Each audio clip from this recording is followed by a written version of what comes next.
Close your eyes. You're safe, warm, and ready to drift into sleep. Let the world outside fade away, and let my voice guide you through a story tonight.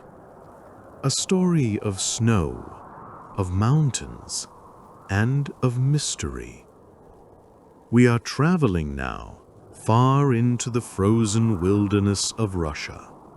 The Ural Mountains, silent, endless, covered in white. It is here, in the winter of 1959, that 9 young hikers began a journey filled with laughter, friendship, and adventure, but one that would end in mystery, a mystery that remains unsolved to this day. This is the story of the Dyatlov Pass Incident. So relax, breathe slowly, and let yourself be carried into the night as the snow falls quietly around you. It was the winter of 1959. In the city of Sverdlovsk, in the Soviet Union, a group of students and recent graduates gathered with excitement in their hearts. They were young, strong, and drawn to the wild beauty of the mountains. Their leader was Igor Dyatlov, just 23 years old. Smart, determined, and deeply respected among his peers. He had a quiet confidence and a talent for guiding others safely through harsh terrain. With him were 8 companions. Some were close friends, others bonded through their love of hiking and skiing. They carried journals, cameras, and heavy packs filled with food, clothing, and supplies for many days in the frozen wilderness. There was Zina, full of energy, who often kept spirits high with her laughter. Rustem, strong and athletic, who loved adventure. Ludmila, a bright and caring soul. And others, each with their own dreams and reasons for joining. Together, they set out on what would be considered a Category 3 trek, the most difficult rating for such an expedition. But they were prepared. These were not beginners. They had camped in the snow before, skied across frozen ridges, and endured the biting winds of winter. On January 27th, 1959, their journey began. They boarded a train, their packs stacked high, their spirits glowing. In photographs taken that day, they are smiling, playful, filled with youth and life. From the train, they traveled further by truck, and finally on foot, leaving behind the last signs of civilization, stepping into a white world of endless forests and mountains. At night, they set up tents in the snow. They cooked meals, sang songs, and wrote in their diaries. One of them even kept a group journal, a playful record of jokes and small details, capturing the camaraderie they shared. As they pressed on, the journey grew harder. The snow deepened, the temperatures fell, and the winds grew fierce. Yet still they laughed, still they pushed forward. In one diary entry, a hiker wrote, "It is difficult, but we will manage. After all, this is what we came for." Their destination was Mount Otorten, a peak known to the local Mansi people. In their language, its name carries a warning: don't go there. But the hikers were undeterred. For them, the mountains were not places of fear, but of challenge, adventure, and beauty. And so, with skis strapped on, and the sound of wind howling across the ridges, they continued deeper into the frozen heart of the Urals, toward a fate no one could have foreseen. It was the evening of February 1st, 1959. The group had been traveling for days, their journey filled with both hardship and joy. But now, as the sun began to sink behind the frozen peaks, the weather turned against them. A fierce wind swept down from the mountains. Snow blew across their faces, stinging like tiny shards of glass. The trail became harder to see.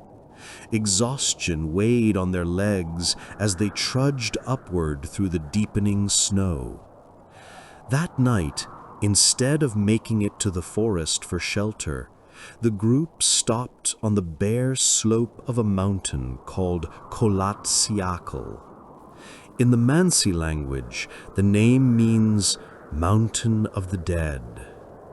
Why they chose to camp there on such an exposed and windswept slope remains a mystery.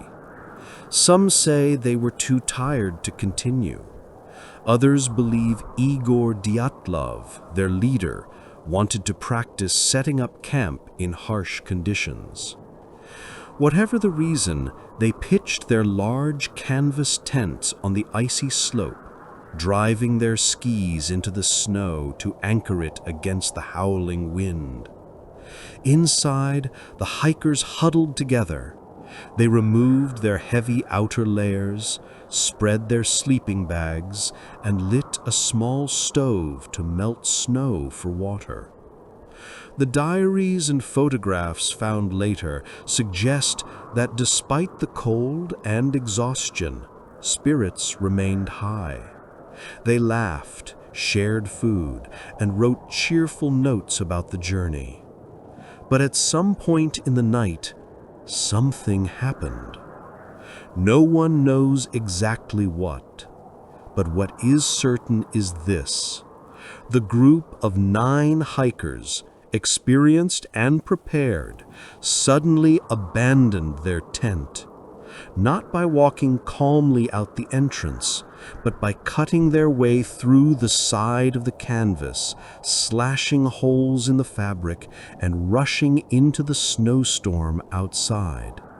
Their boots, their coats, their equipment, everything was left behind. The tent was found later, still standing, half buried in snow, with food laid out inside, as if they had been about to eat a meal.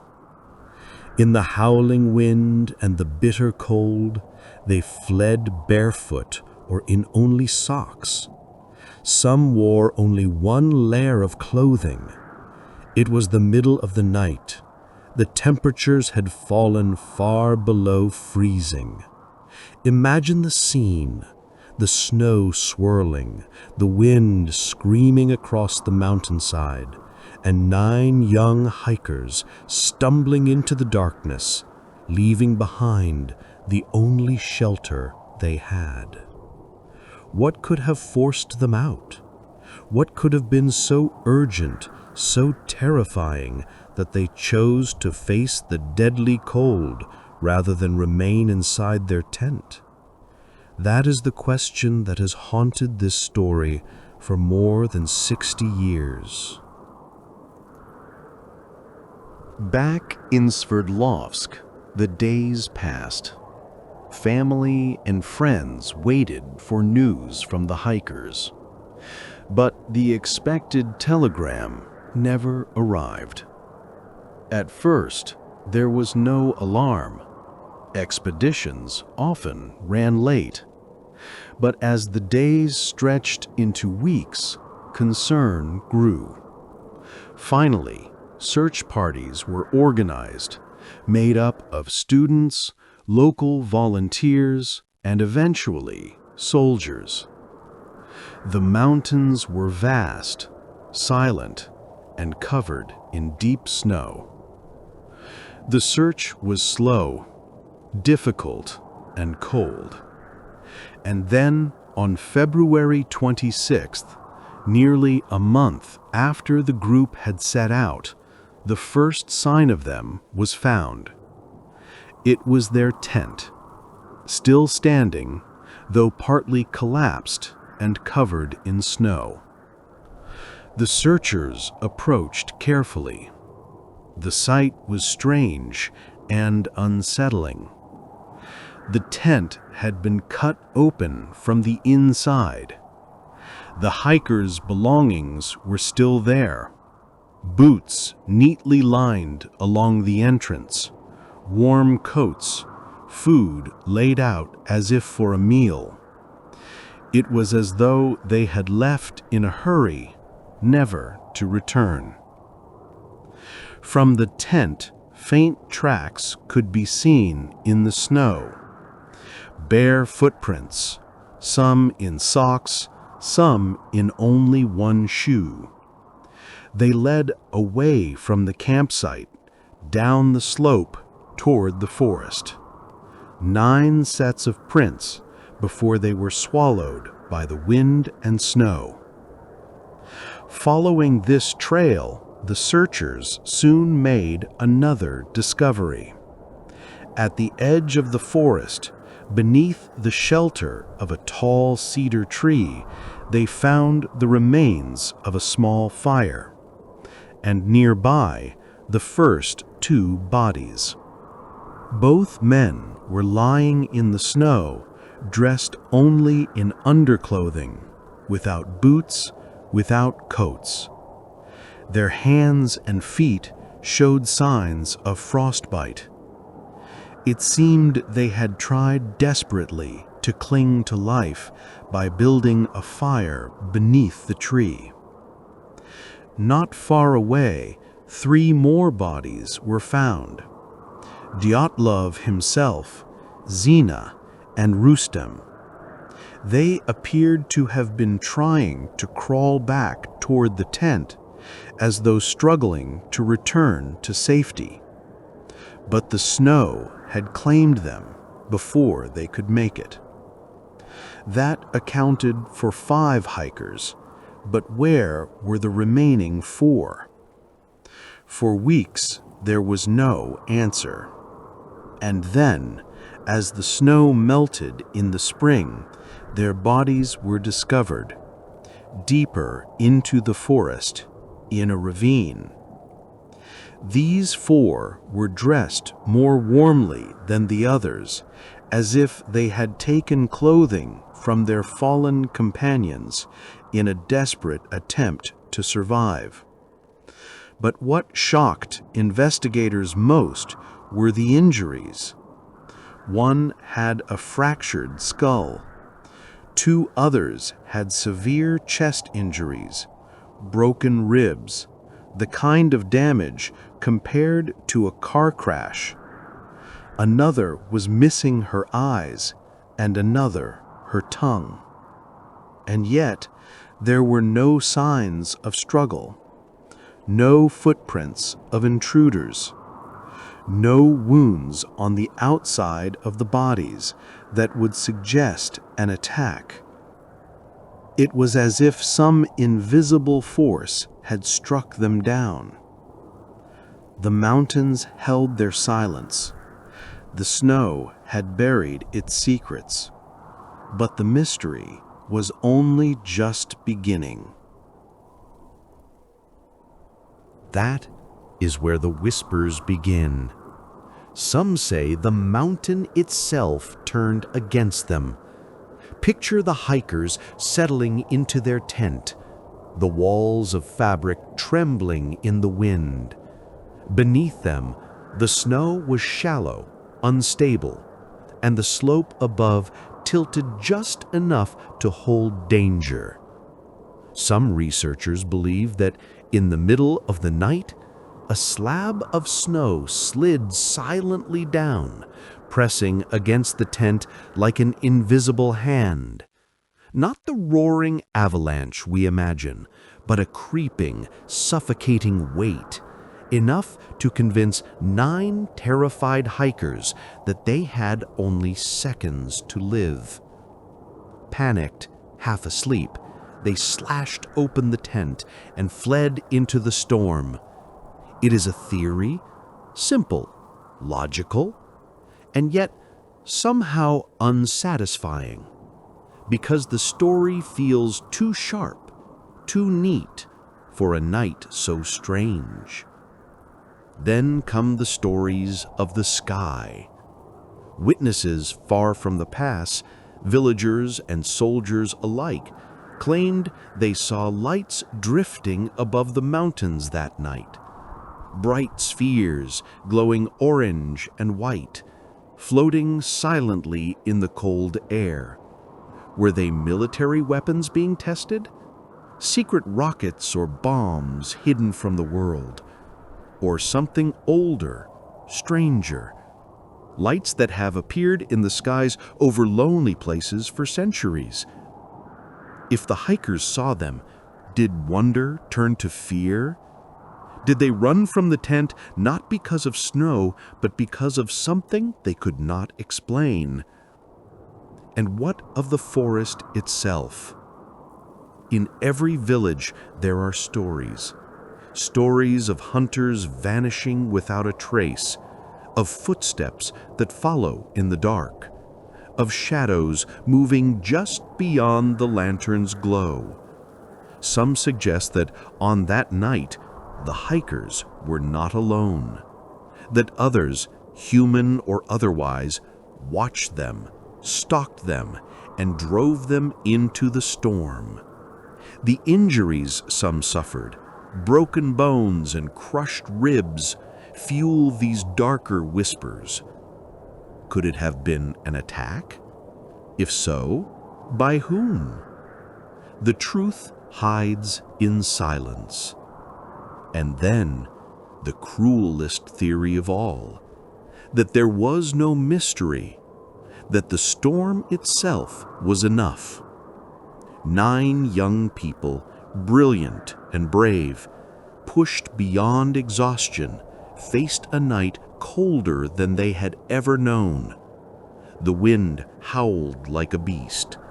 The snow clawed at their skin, and no amount of training could save them. One by one they fell, not to enemies, not to lights, not to forces unseen, but to the merciless power of nature itself. Yet, as we say this, our minds return to the questions. The scattered footprints, the torn tent, the injuries that defy explanation. Too many details sit uneasy, like puzzle pieces from different boxes. And so, the Dyatlov Pass Incident lives on, not as a solved case, but as a mystery that refuses to rest. A story that belongs as much to the imagination as it does to history. And as long as people gather to whisper of the unknown, they will whisper of that mountain and of 9 hikers who walked into the snow and never returned.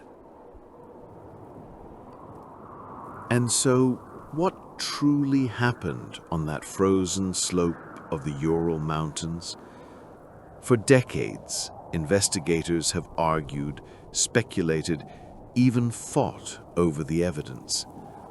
But when we step back, the most likely answers feel less like science fiction and more like the harsh, indifferent hand of nature. Imagine it. 9 young hikers, exhausted from their long climb, digging into the snow to pitch their tent on the mountainside. Outside, the wind howled like a living creature. The The snow beneath them was unstable, the slope steep enough that even a small shift could trigger disaster. Some researchers believe a slab of snow, heavy and silent, slid down in the night. Not a roaring avalanche, but just enough to press against their tent, just enough to fill them with panic. Half asleep, with only seconds to react, they cut their way out and fled into the storm. But the storm was merciless. In the blinding dark, without boots, without coats, their bodies could not fight the freezing wind. Some huddled beneath a tree, clinging to one another for warmth, breaking branches to build a fire that would burn only for a short time. Others tried to climb back, desperate to reach the tent, but never made it. A few stumbled into a ravine, their injuries so severe that even if help had been near, nothing could have saved them. And then, silence. The mountains swallowed their cries, the snow covered their footprints, the storm erased the truth. In the end, the Dyatlov hikers were not careless wanderers. They were strong, determined explorers, caught in a place where even skill and courage cannot overcome nature's fury. Their tragedy has haunted us because it reminds us of how small we truly are, standing against the wilderness. But tonight, as you listen safely from your bed, their story no longer needs to trouble your mind. Let the storm drift away. Let the mountain fade into the distance. Breathe slowly. Feel the warmth around you, and know that the mystery belongs to the past. The Dyatlov hiker's journey is complete. Yours continues into peace, into rest, into the quiet dreamscape that waits just beyond sleep. Good night, and may the mysteries of the world never disturb the calm of your dreams. And now, if sleep hasn't already found you, let's invite it together. You don't need to do anything. Just listen, breathe, and allow yourself to drift. First, notice your breath. Inhale slowly through your nose. Hold it gently for a moment, and exhale through your mouth, like the wind moving across the snowy mountain. First, notice your breath. Inhale slowly through your nose. Hold it gently for a moment, and exhale through your mouth, like the wind moving across the snowy mountain. With each breath, let go of the day. Imagine your thoughts as snowflakes, falling, fading, disappearing into the quiet night. Now, bring your attention to your body. Feel the weight of your head resting softly on your pillow. Relax your shoulders. Let them sink, heavy and calm. Your arms loosen. Hands unclench. Your chest rises and falls effortlessly. Down to your legs, your thighs, your knees, your calves, becoming heavier, softer, until even your toes melt into stillness. Every part of you safe, warm, and at rest. Picture yourself in a cabin, deep in the snowy forest. Outside, the wind whispers through the trees. A fire crackles softly nearby, filling the room with warmth. You are safe. You are calm. You are drifting into sleep. Allow yourself to float deeper into comfort, into rest, into dreams. Allow yourself to float deeper into comfort, into rest, into dreams.